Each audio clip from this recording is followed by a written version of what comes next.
Salam, salam sejahtera untuk kita semua, Bapak, Ibu, Saudara-saudariku yang saya kasihi dalam Tuhan kita Yesus Kristus. Selamat berjumpa lagi bersama saya di channel Kabar Gembira. Dan bagaimana kabar Bapak, Ibu, Saudara-saudariku yang diberkati Tuhan? Saya berdoa agar Bapak Ibu dalam perlindungan Tuhan dan dalam keadaan sehat selalu.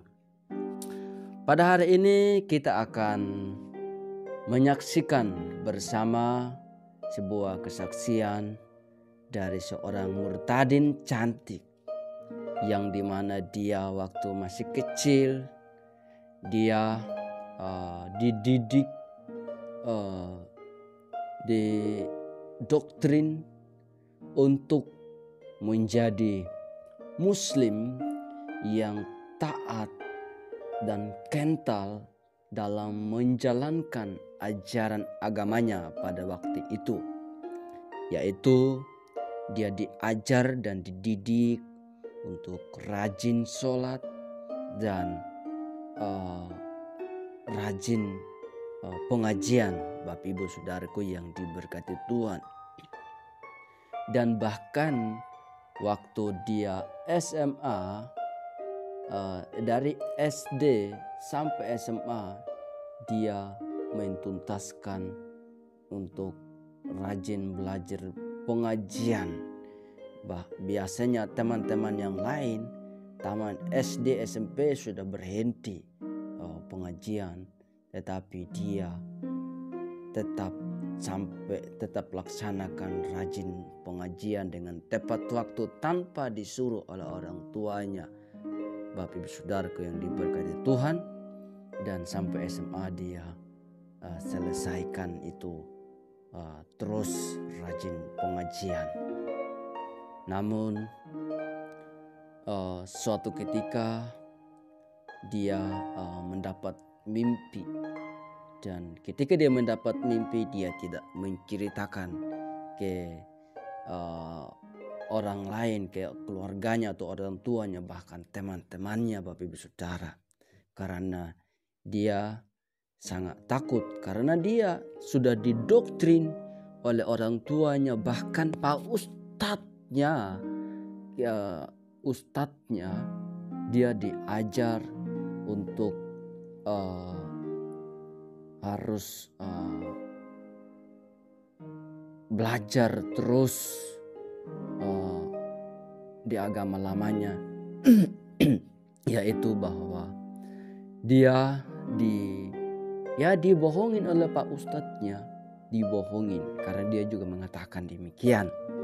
Bapak Ibu Saudara yang diberkati Tuhan, dia diberitahu atau diajarkan untuk tidak boleh berteman dengan orang Kristen, jangan berteman, bahkan tidak boleh membuka kitab sucinya orang Kristen, apalagi membacanya. Dan diajarkan untuk ketika ada orang Kristen yang bilang Assalamualaikum, tidak boleh membalasnya dengan Waalaikumsalam, melainkan balas dengan Waalaikum, lupa saya. Jadi itulah Bapak Ibu Saudaraku.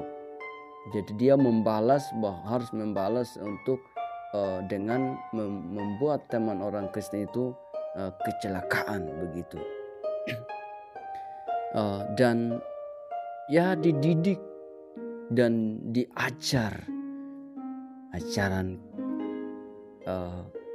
kebohongan, Bapak Ibu Saudara, terhadap wanita cantik ini, murtadin cantik ini. Namun dia juga karena dia anak penurut, dia tetap saja taat dan nurut apa yang dikatakan oleh orang tuanya dan apa yang dikatakan oleh Pak Ustadznya. Dan dia ketika dia mendapat mimpi, dia abaikan, dia tidak percaya itu.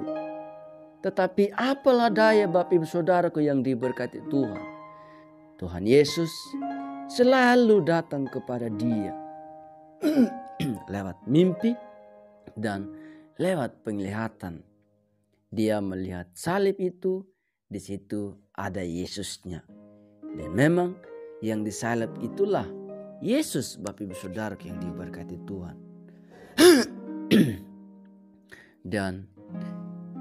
Dan ketika dia, seorang murtadin cantik ini, didoktrin oleh ajaran-ajaran kebohongan dari Pak Ustadznya, dari keluarganya, dia selalu didatangi oleh Tuhan Yesus. Karena perempuan ini dia bimbang, dia harus mencari Tuhan yang sebenarnya. Dia bermimpi dan dia diberikan bacaan Injil beberapa kali oleh Tuhan Yesus, Bapak Ibu Saudara, dan dia selalu abaikan. Dan dia sampai-sampai dia tidak suka dengan orang Kristen, tidak mau berteman dengan orang Kristen. Dia lihat aja orang Kristen, dia udah sangat benci, dan dia tidak suka berteman dengan orang Kristen karena sudah didoktrin dari kecil, tambah lagi oleh Pak Ustadz, dan tambah lagi di tempat di mana dia tinggal dikelilingi oleh pesantren, sehingga dia semakin taat lagi, semakin kental lagi dalam menjalankan ajaran agamanya pada waktu itu, Bapak Ibu Saudara yang diberkati Tuhan. Tetapi kalau Tuhan yang memilih, Tuhan yang tarik, Tuhan yang panggil, apalah daya, pasti dia akan mengalami kehausan, kerinduan, kelemah lembutan, dan akhirnya dia harus berbalik, harus mencari Tuhan yang sebenarnya, harus mencari kebenaran yang sebenarnya. Dan dia suatu ketika dia semakin heran, ada apa dengan diriku ini kok dia berturut-turut dapat mimpi dan dibacakan Injil, kitab Injil Matius dan Lukas. Dan inilah cara Tuhan, Bapak Ibu Saudara. Dan kita harus patut memberi apresiasi kepada murtadin cantik ini, bagaimana proses dia percaya Yesus, dia jadi pengikut Kristus sang sejati. Tidak mudah, Bapak Ibu Saudaraku, tetapi bagi Tuhan tidak ada yang mustahil, dan bagi Tuhan pasti mudah, pasti ada jalan keluar, pasti ada solusinya.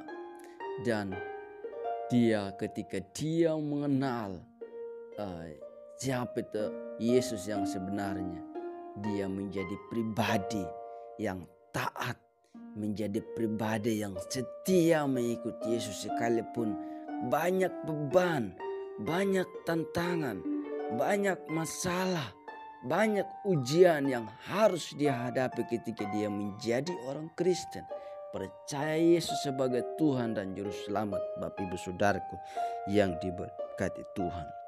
Jadi kita harus bangga dan kita harus bersukacita. Satu orang bertobat, surga bergembira, surga bersukacita, Bapak Ibu Saudaraku yang diberkati Tuhan. Dan kita akan menyaksikan tayangan berikut ini, tetapi sebelum menyaksikan tayangan ini, mari kita satu dalam doa.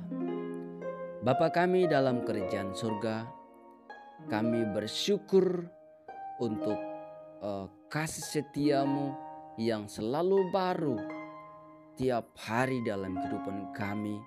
Dan kami bersyukur untuk satu orang lagi yang percaya Engkau Tuhan Yesus sebagai Tuhan dan Juru Selamat. Dan kami tahu bahwa ini karena Tuhan, ini karena Bapa yang tarik orang ini untuk datang kepada Yesus Kristus melalui kehidupan kami sebagai orang Kristen, yaitu seorang pengikut Kristus yang sejati. Dan kiranya kesaksian ini biarlah kami dapat diberkati, dapat dikuatkan iman kami semakin kuat dan teguh di dalam Tuhan Yesus Kristus, dan nama Tuhan dipermuliakan. Dan terima kasih ya Tuhan, dan kami akan menyaksikan tayangan berikut ini dengan penuh ucapan syukur di dalam nama Bapa, Anak, dan Roh Kudus kami berdoa dan bersyukur. Haleluya. Amin. Saya sudah lama sekali saya ingin kesaksian tentang hidup saya, tentang jalan hidup saya yang akhirnya saya bisa menemukan bahkan bisa mengikuti Tuhan Yesus. Baru kali ini saya memberanikan diri, bahkan saya sangat menggebu-gebu sekali untuk kesaksian gitu. Karena mungkin sudah waktunya saya untuk kesaksian tentang mukjizat dan tentang berkat yang Tuhan berikan kepada saya. Jadi saya langsung saja ceritakan tentang latar belakang saya. Nama saya Yuli, saya lahir dan dibesarkan oleh keluarga Muslim. Papa saya Solo, mama saya Semarang. Kemudian hidup kami sangat sederhana sekali, bahkan bisa dibilang kami menengah ke bawah gitu. Sangat sederhana sekali karena mama saya itu dulu pedagang sayuran keliling. Jadi saya waktu kecil, waktu bayi, saya tuh suka dibawa-bawa sama mama gitu, jualan sayur gitu. Kemudian bapak saya sendiri pekerjaannya kuli bangunan. Jadi waktu saya kecil hidup saya sangat minim sekali, sangat jauh dari kata cukup gitu. Dan bahkan untuk beli baju baru pun, baju baru, sepatu baru atau sepatu sekolah, celana sekolah atau baju sekolah, buku sekolah, itu saya cuma dapat dari bekas-bekas dari saudara-saudara saya yang sudah lebih besar gitu daripada saya gitu. Kemudian pada sekitar saya kelas 2 atau kelas 3 SD, saya juga bukan hanya pelajaran formal, pendidikan formal yang saya dapat, saya juga harus ngaji gitu. Dan kalau teman-teman saya harus disuruh sama orang tuanya untuk ngaji, tapi saya tuh kalau sudah waktunya ngaji saya akan berangkat sendiri gitu. Dan pada waktu saya sekolah, saya ngaji seperti biasa. Kemudian orang tua saya dapat ekonominya sudah mulai membaik, dan kami awalnya tinggal di kontrakan yang ada di bantaran kali di daerah Jakarta Barat. Kemudian papa akhirnya beli rumah yang cuman sederhana banget, kami bangunnya juga itu di daerah Tangerang.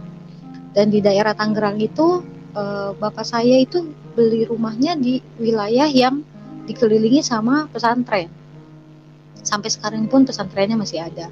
Jadi pindahlah kami ke lingkungan yang saya lebih religius lagi, saya lebih jadi muslim, saya lebih taat lagi gitu. Karena saya ingat banget, saya tuh ngaji aja saya sampai SMA. Sedangkan teman-teman saya itu mungkin cuma sampai SD atau SMP dia udah nggak ngaji. Sedangkan saya SMA, saya masih ikut majelis taklim. Jadi masih ikut pengajian gitu. Sekitar mungkin SD kelas 5, orang tua saya pindah ke daerah Tangerang, dan wilayahnya itu wilayah yang dikelilingi oleh pesantren gitu. Jadi saya lebih agamais lagi, saya lebih giat lagi untuk belajar ngaji, untuk ikut majelis taklim dulu namanya. Jadi dan saya itu termasuk anak yang nurut gitu, apa yang Pak Ustadz bilang itu saya selalu terekam di dalam otak saya. Kalau Ustadz itu bilang saya nggak boleh berteman sama orang Kristen, karena orang Kristen itu adalah tergolong orang yang celaka gitu. Bahkan kalau ada orang Kristen yang mengucapkan salam, Assalamualaikum, kita jawabnya itu nggak boleh Waalaikumsalam, tapi Waalaikumsalam. Jadi artinya tuh kecelakaan bagi kamu. Dan saya selalu kalau ada orang Kristen yang mengucapkan salam, saya selalu jawab Waalaikumsalam gitu. Karena saya tuh nggak suka sama orang Kristen. Nah pada waktu itu, di tempat kuliah inilah saya lebih banyak lagi dari teman saya, lingkupnya lebih banyak dari suku-suku, kemudian dari beberapa agama. Dan saya tidak bisa hindari, akhirnya saya juga berteman dengan orang-orang Kristen gitu. Dan begitu saya berteman dengan orang Kristen, ternyata saya tuh agak kaget karena orang Kristen yang tadinya saya diceritakan bahwa Kristen itu seolah-olah tidak baik gitu. Ternyata beda, orang Kristen itu baik. Bahkan lebih mengasihi, bahkan saya melihat mereka itu lebih punya kasih dibandingin saya yang mengklaim diri saya muslimah itu. Mereka lebih punya kasih gitu. Ngelihat orang yang kesusahan sedikit, ngelihat orang yang ini, mereka tuh lebih tergerak hatinya. Dari situ saya berpikir bahwa orang Kristen itu nggak jahat gitu. Orang Kristen tuh baik loh ternyata gitu. Cuman jalannya aja mungkin yang berbeda gitu. Jadi dari situ saya membuka diri untuk berteman dengan orang dari non Muslim gitu di tempat kuliah itu. Kemudian tiba waktunya saya mimpi yang pertama. Saya di dalam mimpi saya itu, saya ada di dalam sebuah gereja dan saya dibacakan Injil Matius. Waktu itu saya nggak pernah tahu yang namanya Injil itu ada apa aja, saya nggak pernah tahu. Jadi setahu saya dulu waktu saya ngaji, Ustadz saya itu bilang, kitab sucinya orang Kristen itu namanya Injil. Dan kamu jangan sekali-kali kamu pernah buka, apalagi baca. Karena kalau kamu nggak kuat-kuat iman, kalau iman kamu nggak kuat, iblis akan merasuki kamu dan kamu jadi goyah imannya. Dan pada waktu itu saya nggak pernah sekalipun saya nggak pernah mau tahu kitab sucinya orang Kristen itu apa, isinya apa aja saya nggak tahu. Tapi malam itu saya dimimpikan dibacakan Injil Matius, saya ingat. Tapi saya tidak ingat ayat berapa karena saya nggak tahu Injil itu bunyinya seperti apa, saya nggak tahu. Kemudian saya bingung. Besoknya saya bingung, saya mesti tanya ke siapa. Saya nggak berani cerita kemana-mana. Saya nggak berani cerita ke teman-teman saya.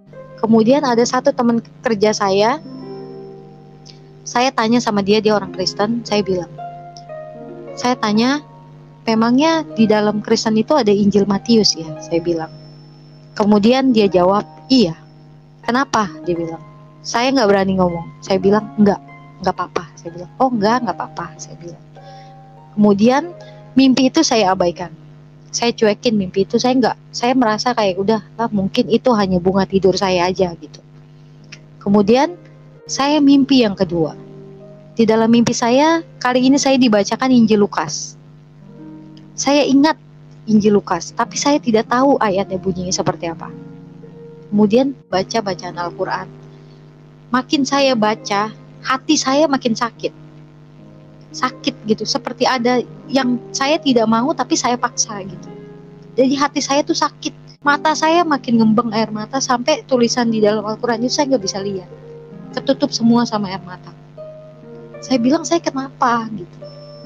Kenapa saya baca Quran saya nggak bisa karena hati saya sakit gitu. Makin saya baca, saya makin hati saya nggak terima gitu. Saya nggak boleh baca gitu kayaknya, seolah-olah seperti itu.